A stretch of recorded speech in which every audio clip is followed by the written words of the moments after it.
Good morning and welcome to my blog, Wisdom for Today. And I hope this day finds you well. However, you're serving Jesus Christ, at home, or maybe in illness, or maybe in health, maybe in success, or maybe in failure. I hope that you find a sense that you are well and completed in the person of Jesus Christ. Today, I want to follow up on an idea that I talked about with you this last Sunday in church. If you don't remember the sermon, I'll remind you of it. We're following the Apostle Paul and Barnabas on their first missionary journey, and they're going through the island of Cyprus toward the city of Pamphylia, where they knew there were many Greek-speaking Jews that needed to hear the gospel. And as they were going to Pamphylia, it was a treacherous journey. We know that Pamphylia, to go to Pamphylia, you had to go through the mountains of Tarsus. And the mountains of Tarsus were full with small ponds of polluted water that mosquitoes used to feed off of. And many people got malaria. And after you got through the range of Tarsus, you had to climb up a high summit, 3,000 miles above sea level, to get to this small city. Many people think it was on that journey that the Apostle Paul received his famed thorn in the flesh, because near the range of Tarsus, there is the city of Galatia.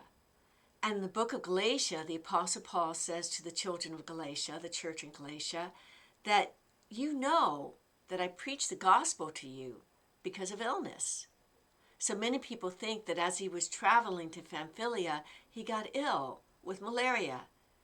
And he recuperated in Galatia. And that's how the Galatians received the gospel, one of the biggest churches in the New Testament. How lovely. But it wasn't too lovely for Paul and Barnabas. Paul was kind of a goal-centered guy. You hear that when he writes about theology. He talks about reaching for the mark, reaching for the goal. And he must have thought, God, why are you letting this inconvenience beset us? We have to get to Pamphylia, and yet you've redirected us to the city in Galatia full of Gentiles. But God had a bigger plan indeed. The Apostle Paul, because of that, happens. At the end of the book of Galatia writes, see with what big letters I'm writing, which is an allusion to probably he had an ailment in his eyes. And many people think that was malaria of the eyes. In 2 Corinthians 12, 8 through 10, the Apostle Paul says that God had given him a thorn in the flesh.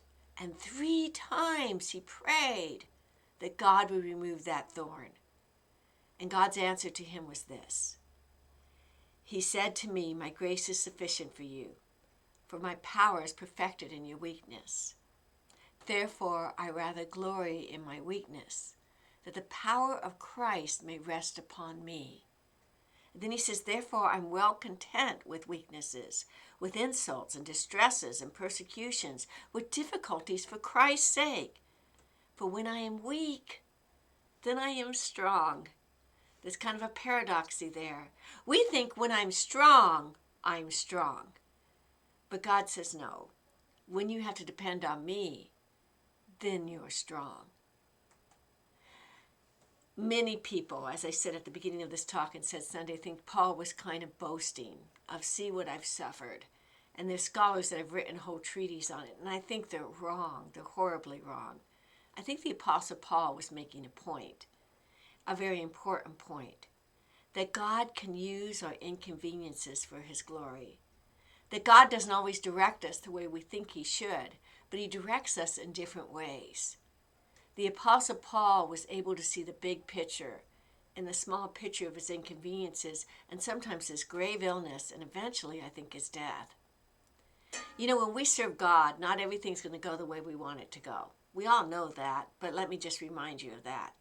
And there will be annoyances, and there will be times you have to turn off the road, and you don't reach the goal you want to reach. But don't think God is not at work.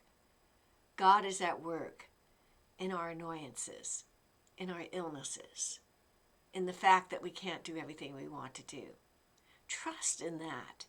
Because as you trust in that, the will of God can be worked out in your life. I hope you're having a great day, and I pray that you'll make it to one of the prayer meetings this week as well as to church on Sunday. God's blessings, and go with God.